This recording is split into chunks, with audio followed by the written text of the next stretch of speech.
Getting real with Reality Wellness here on eRadio. It's nice to connect again with Nicky Visser, who is coming to us all the way from Canada. And she's been through quite a stressful time with moving all the way from South Africa to Canada. A very, very big move. So very fitting today is the topic, stress and your brain. Nicky, hello. Nice to talk to you again. Hi there, Ian. Thanks for having me again. And yeah, all the way from sunny Canada. It's actually sunny today. Oh, great. We still have a mixed bag of weather here in South Africa, but I can tell you it's definitely not spring yet. I'm not sure what happened to spring, but it's more like a mix of winter and something else. But anyway, we have some sunny days in between. But you have just immigrated. I mean, that's a massive, massive thing. Very stressful, but also very exciting. How did you find it? Was it good? Yeah, look, it was a difficult move. There was a lot to be done. I think it was the logistics of getting there and getting all your stuff there. And, you know, I was traveling with my daughter by myself. So it was a bit of an interesting trip as well.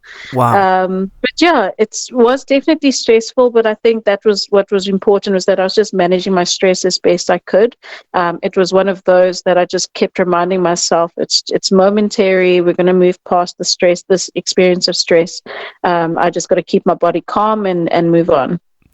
I think, yeah, that's probably very important to tell yourself that it's just momentary, you know, it's just temporary as well. We shouldn't cause permanent damage because of something that's just happening temporarily, I should say. Yes, no, 100%. I think it was a mantra that I had to keep saying to myself in the plane, specifically with my daughter when she was panicking and when she was upset and things like that. There were moments where I was like, I'm so anxious. I really want to get out of this plane because, you know, there's just too much going on. But then I had to just kind of say to myself, I'm stuck here. I'm in the plane. I can't get out. But more than that, it's momentary. Everyone's not complaining. It's okay. She's okay. I'm okay. We'll get through this momentary lapse of, just this moment of being upset and frustrated and angered by the whole situation. So I think, I just had to keep reminding myself, and that seemed to have calmed me somehow. And now you are ready to give us some advice based on that experience as well. Stress and your brain. So, Nicky, what is the link between stress and your brain? Okay, so when it comes to stress, I think just as a starting point, stress is just a response to any kind of perceived threat. And we know what stress is. Every person has experienced stress before. And so what happens when we feel stress is that our bodies release a certain hormone or specific hormones that start to put us into a fight, flight, or freeze response.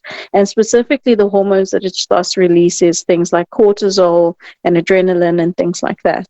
And when those hormones are released and you go into that fight, flight mode, what also happens along with that release of hormones is your body also goes into this. It starts to get inflammation, whether it's during or afterwards. Your body becomes inflamed, and it's not just that inflammation that happens. Also, neuroinflammation can happen too, which is basically inflammation that happens around the brain and the spinal cord and things like that.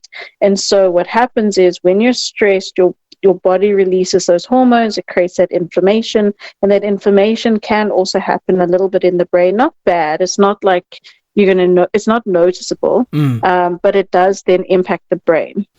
Well, I can really imagine it, you know, because, you know, when you're going through a really stressful time, there's this feeling inside you. It's almost like a burning feeling in your chest and everywhere and your stomach. You can actually feel how it's eating you from inside and how bad it is for you. And it makes total sense to me. Inflammation all over, and, you know, we get upset tummies and all kinds of aches and pains and stuff just from stress. I mean, stress can do some really scary things to you. But what does neuroinflammation do to you, Nicky? So I think as a starting point to understand that inflammation itself is also not good for the body. And I mean, we would know that inflammation isn't good in general, but especially the inflammation that comes from stress. What often happens with that inflammation is that it's been linked to like different chronic illnesses and health conditions. And like you said, even yourself, when you're stressed and you start that inflammation you start to notice your different parts of your body start to experience different things. Like you said, you get burning in your chest and things like that. And that's what happens is the body is now reacting to this adrenaline response. It's sending blood to certain parts of the body, but not to others. So certain processes slow down. Other things start to become more inflamed as a result. And that starts to flare up a lot of chronic conditions. But what also happens is when it comes to the neuroinflammation, because a lot of people think, oh, this just happens in the body. It does also happen to the brain too. When this neuroinflammation happens, is it actually starts to create conditions where your mental health starts to become impacted. And it's because signals are not being sent the way that they're supposed to. Your brain works with basically these things called neurotransmitters, where basically summation is it's basically sending a whole bunch of information or signals to other parts of your brain and, to tell your body what to do. And what happens is when this inflammation is happening is those receptors aren't working so well, or it's not sending the messages like it's supposed to. So things are not working the way they're supposed to. And what they've actually found in quite recent studies is that neuroinflammation, especially if inflammation caused from stress, has actually been linked to things like depression or major depressive disorder and suicide ideation. And I mean, for psychologists, this is such a great thing to have found information on, because it means that we can actually manage a lot of these mental health conditions with medication or with some kind of physical reaction or response to it, because we now know our body, it's a physical thing. We can actually manage it really carefully. And that's also why doctors and medical professionals are always telling you there's so many dangers that come with stress and the harm that it has on your body. It's because when you're stressed, you're exposing your body to all these hormones that when they're consistently being exposed to, you're now not it's now causing bigger health issues long term. I mean, some people might be thinking, oh my gosh, if I'm stressed now I'm going to have a mental health problem, I'm going to be depressed, I'm going to be suicidal. One day of stress is not going to cause all of this trauma to the body.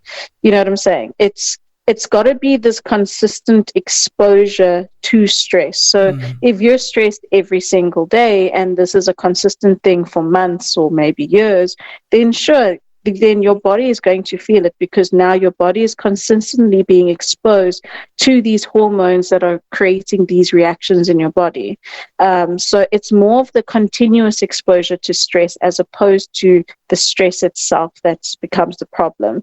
Because if you consistently expose, it will lead you from acute stress to chronic stress as well as burnout, which is when things really start to impact your body quite a lot. Yeah, no, that's very, very scary, Nicky, if it actually gets to that stage. And that's why managing stress is so important. Can you tell us about managing stress and why it's so important? Well, managing stress is important because when you manage your stress, you're able to take control of your body's response to those stressful situations, which means that the outcome of that stress, so how you respond to that stress, is going to change. So you're not going to be as stressed out by that situation that is causing the stress. Whereas if you're someone who doesn't manage your stress well, it might be much bigger than what it truly is. And I mean, think about an example in your own life. So if you think about, I've had a really stressful day, you come home and your child is drawing on the wall, already because you're so stressed, you're going to freak out and you're going to have a bigger reaction. Things are going to be very different. And you're going to be even more stressed by that because you're going to think, oh my gosh, now I've got to repaint the entire wall. Turns out that, it wasn't that bad. I could have actually just used soap and water and it got it off. But it seems so much bigger than what it truly was in that moment in time. And so it's really important, if you know how to manage your stress well, your reaction to that thing would have been different, but also you wouldn't have been as stressed out and catastrophizing such a small thing. So it's important to manage it in that way. But also what you want to do is reduce the amount of exposure to the stress or the stressor as much as you can. When you reduce that amount, you're actually managing your stress better. So what I really want to talk about is that when you want to manage stress, you need to think about, how do I reduce exposure? How do I minimize the impact on my body? And then also, how do I reduce the amount of time that I'm exposed to that stress? Those are important things, because now by managing that stress, you're going to look after your body. Why it's important is because stress really is a silent killer. There actually is a documentary out on this, but it's really important to understand that it does, because not only does it impact your mental health, like I mentioned, the physical health that it impacts is also something that you need to be mindful of. Like, for example, high blood pressure, heart disease, stroke, diabetes. You get a lot of stomach problems like IBS.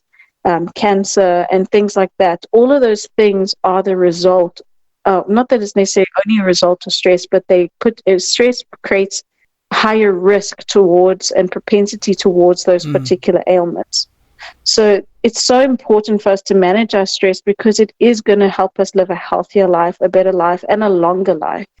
So true, Nicky. And I mean, stress puts incredible pressure on your body. I mean, like I said earlier, you can actually feel how bad it is for your body. Chronic stress, even more so. Not just having a bad day or even a bad week, but just chronic stress. I mean, you can just feel how bad it is for you. I don't know about other people, but I can certainly feel how bad it is for me.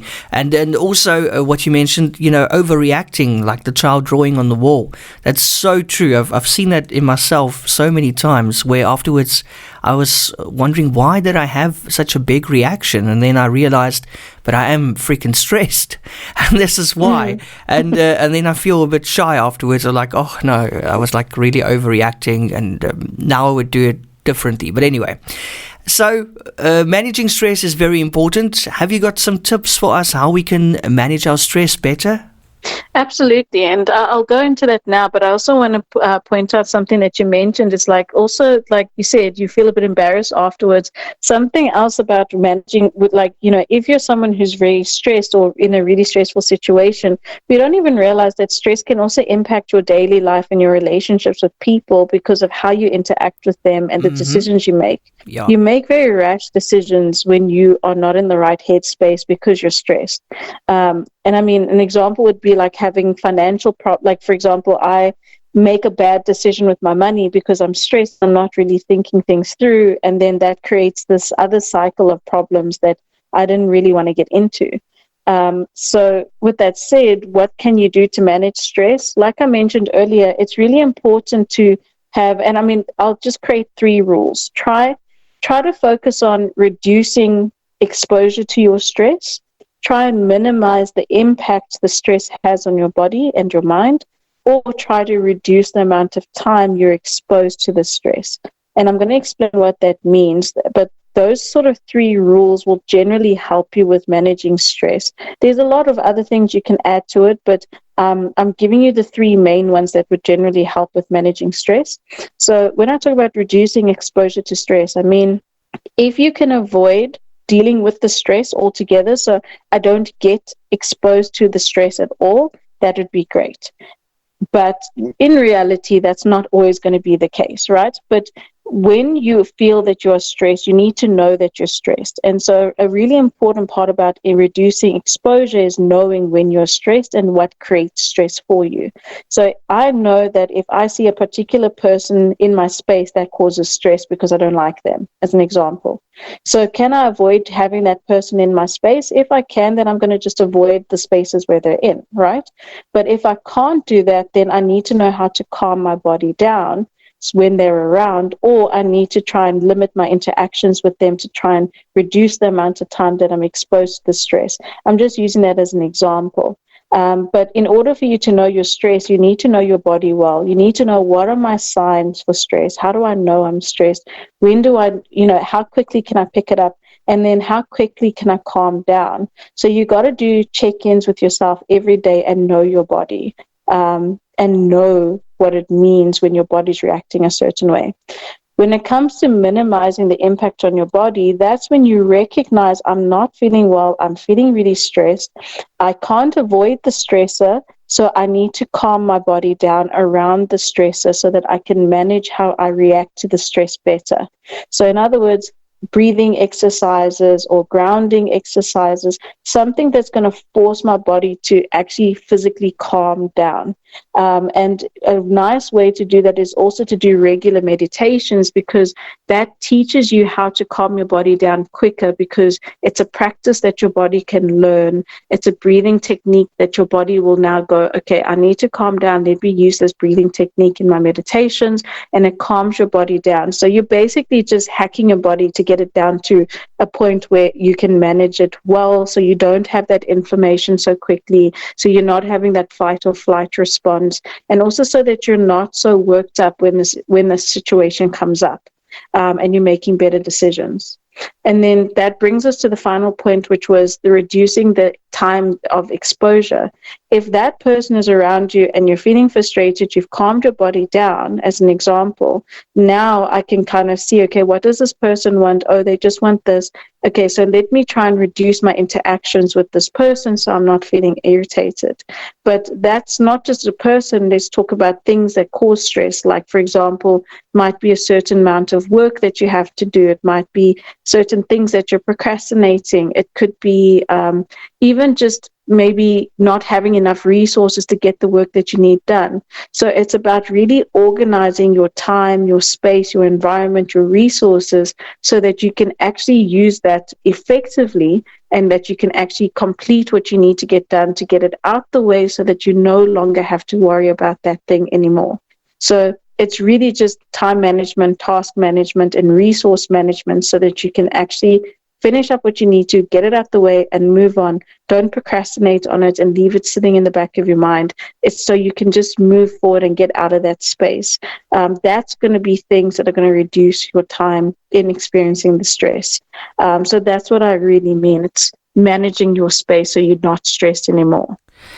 Nicky, this has been very insightful and helpful today. Thank you so much. And I know it's going to help a lot of our listeners as well. Thank you so much for sharing your insights with us, and also your personal experience. And I really hope that the days ahead will be stress-free for you, and also for me. Hopefully. Thanks so much. Thank you so much. And until we chat again, our next episode will be on pursuing happiness, something a little bit more positive. Thank you, Nicky. Thank you.